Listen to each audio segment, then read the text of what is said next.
ॐ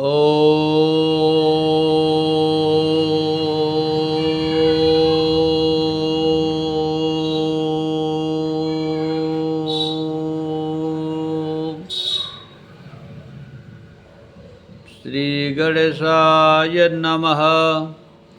ॐ श्री सरस्वत्यै नमः।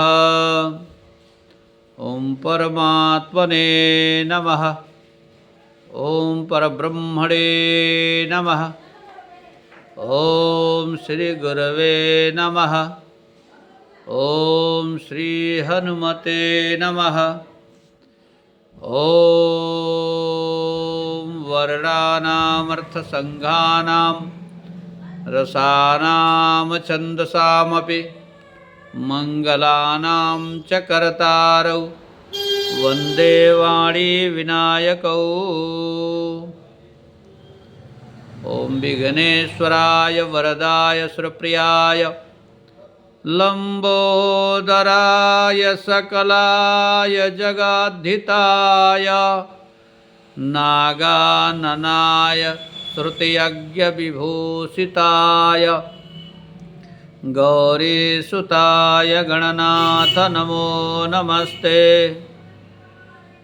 ॐ गुरुर्ब्रह्मा गुरुर्विष्णुः गुरुर्देवो महेश्वरः गुरुर्साक्षात् परब्रह्म तस्मै श्री गुरवे नमः।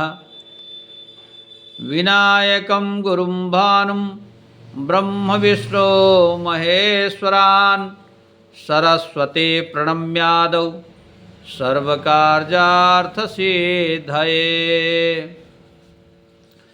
ॐ विश्वतश्चक्षुरुत विश्वतो मुखो विश्वतो बाहु विश्वतस्पात संबाहुभ्यां धमति सम्पतत्रैर्ध्यावा भूमि जनयन देव एकः। ॐ नमोऽस्त्वन्ताय सहस्रमूर्तये सहस्रपादाक्षिशिरोरुबाहवे सहस्रनाम्ने पुरुषाय शाश्वते सहस्रकोटियुगधारिणे नमः। ॐ यस्याङ्के च विभाति भूधरसुता देवापगामस्तके भाले बालविधुर्गले च गरलं जस्योरसिव्यालराट् सोऽयं भूतिविभूषणः सुरवरः सर्वाधिपः सर्वदा सर्वः सर्वगतः शिवः सस्निभः श्रीशङ्करः पातु माम्। ॐ सच्चिदानन्दरूपाय विश्वोत्पत्त्यादिहेतवे तापत्रयविनाशाय श्रीकृष्णाय वयं नुमः। ॐ नारायणं नारायणं नमस्कृत्य नरं चैव नरोत्तमं देवीं सरस्वतीं व्यासं ततो जयमुदीरयेत्।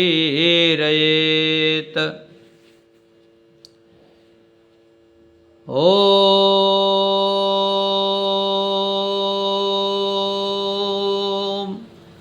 एकदन्ताय विद्महे वक्रतुण्डाय धीमहि तन्नो दन्ते प्रचोदयात्।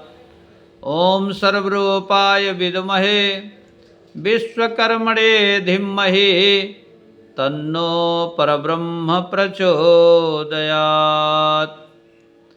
ॐ तत्पुरुषाय विद्महे महादेवाय धीमहि तन्नो रुद्रः प्रचोदयात्।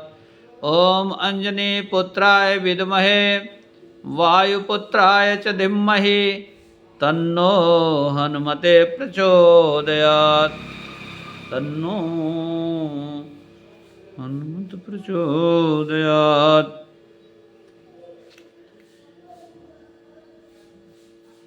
ब्रह्म जो व्यापक विरजयज अकलय निहय भेद, सो की देह धरि होई नर, जाहि न जानत वेद। परब्रह्म परमात्मा जो व्यापक हैं, जो अजन्मा हैं, जो शाश्वत हैं, जो पुरातन हैं, जो अभेद्य हैं, जो अकलिद्य हैं, जो अदाह्य हैं, जो अशोष्य हैं, जो अनुपमेय हैं, उस परब्रह्म परमात्मा के विषय में वेद भी नहीं जानते हैं। वे परब्रह्म परमात्मा जब जब धर्म की हानि होने लगती है, जब जब इस पृथ्वी पर अत्याचार बढ़ने लगता है, तब तब विभिन्न रूपों को धारण करके इस धराधाम पर अवतरित होते हैं। उनके विषय में यह कहा गया है कि प्रत्यक्षोप्य परिच्छेदौ महयादि महिमा तव आप्तबागनुआनाभ्याम साध्यम त्वाम प्रतिका कथा। आप प्रत्यक्ष हो करके भी अप्रत्यक्ष रहने वाले हैं, अप्रत्यक्ष हो करके भी प्रत्यक्ष होने वाले हैं, और आप एक रूप हो करके भी अनेक रूपों को धारण करने वाले हैं। आपके विषय में क्या कथा है, यह वेद भी नहीं बता सकते हैं। केवल साधु महात्मा अपने अनुभव द्वारा आपके विषय में कुछ संक्षिप्त रूप से वर्णन करते हैं। जो ईश्वर अजन्मा हैं, वे अजन्मा होकर के भी इस संसार में जब अत्याचार बढ़ता है तो अवतरित होते हैं।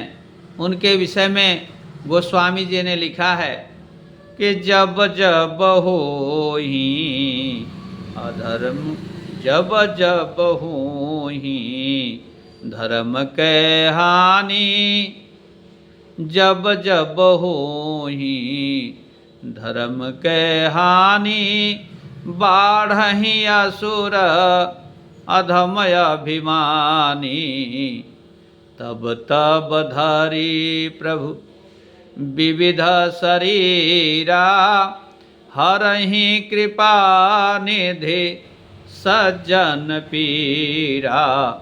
इसी को गीता में कहा गया है कि यदा यदा हि धर्मस्य ग्लानिर्भवति भारत, अभ्युत्थानं धर्मस्य तदात्मानं सृजाम्यहम्, परित्राणाय च साधूनां विनाशाय च दुष्कृतां, धर्म संस्थापनार्थाय संभवामि युगे युगे। अर्थात जब इस पृथ्वी पर अनाचार की वृद्धि होती है, तब तक प्रभु युग युग में, प्रभु इस युग युग में अर्थात युग युगांतर में इस पृथ्वी पर अवतरित होते हैं और अधर्मियों का, अत्याचारियों का वध करते हैं। धर्म की रक्षा के लिए, सज्जनों की रक्षा के लिए वे कोटिशः कोटि कोटि अवतार लेकर के और सज्जनों का कल्याण करते हैं। विष्णु जो सुरहित नर तनुधारी, सोई सर्वज्ञ जथा त्रिपुरारी, खोजई सो की अज्ञ वो नारी, ज्ञान धाम श्रीपति असुरारी। अर्थात सर्वव्यापक, अज अकल अनीह अभेद कहलाने वाले निर्गुण ब्रह्म, जो मनुष्य का अवतार ले ही नहीं सकते, वे नित्य सगुण ब्रह्म वैकुंठनाथ क्षीराब्धिनाथ भगवान विष्णु, सो यदि उन्होंने अवतार लिया होता तो उनमें ऐसी अज्ञता कैसे आती और वे स्त्री के विरह से कातर होकर क्यों घूमते, वे तो सर्वज्ञ हैं, ज्ञानधाम और श्रीपति हैं। इस संशय के निवारणार्थ जय विजय और जलंधर के हेतुओं से वैकुंठनाथ का और नारद साहब के हेतु क्षीराब्धिनाथ का तथा स्वयंभू मनु और भानु प्रताप के हेतु से व्यापक ब्रह्म का श्री रामावतार होना सिद्ध कर दिया गया, जिससे इन तीनों अवतारी स्वरूपों तथा श्री राम कृष्णादि समस्त अवतारों का ऐक्य करके भरद्वाज मुनि की मुख्य जिज्ञासा कि राम कवन प्रभु पूछूं तो ही, इस का समाधान कर दिया गया। अब इस रहस्य को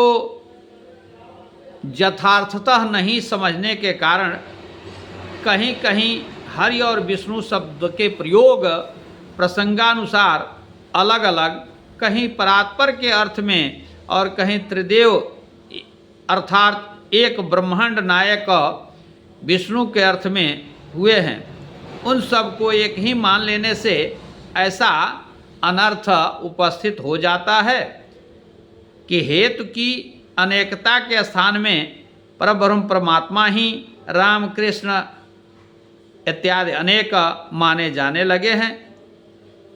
इतना ही नहीं, यहाँ तक कि माना जाता है कि प्रथम तीन हेतुओं से श्री रामावतार, श्री कृष्णावतार ये विष्णु के अंशभूत पालनकर्ता एक ब्रह्मांड नायक सत्य गुणाभिमानी विष्णु के ही ये सभी अवतार हुए हैं।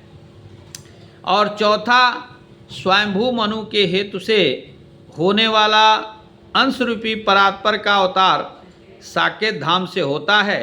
यद्यपि मानस में कहीं साकेत शब्द नहीं आया है, परम किंतु ऐसा आरोपण करने से श्री रामावतार में ही न्यूनाधिक्य का आरोप हो जाता है। एक स्थान में श्री रामचंद्र जी परब्रह्म परमेश्वर हो जाते हैं तो दूसरे स्थान में अपर। एक जगह वे अंशी होते हैं, दूसरे जगह अंश हो जाते हैं। एक अवतार गुणातीत है तो दूसरे गुणाभिमानी। एक अखिल ब्रह्मांड नायक के अवतार हैं तो दूसरे एक ब्रह्मांड नायक के ही हैं। परंतु ऐसा होना ग्रंथ के अनुबंध चतुष्टय तथा प्रतिपाद्य विषय के बिल्कुल विरुद्ध है। इसलिए इस भ्रम के निराकरण के हेतु श्री राम स्वरूप के निर्धारण करने वाले प्रसंग के द्वारा इन हेतुओं का रहस्योद्घाटन करना नितांत आवश्यक हो जाता है। फिर दूसरे अंक में बोलिए परब्रह्म परमात्मा की जय। वृंदावन बिहारी लाल की जय। राधे कृष्ण की जय। हनुमान जी महाराज की जय। सभी भक्तों की जय। सभी संतों की जय। जग भगवान की जय।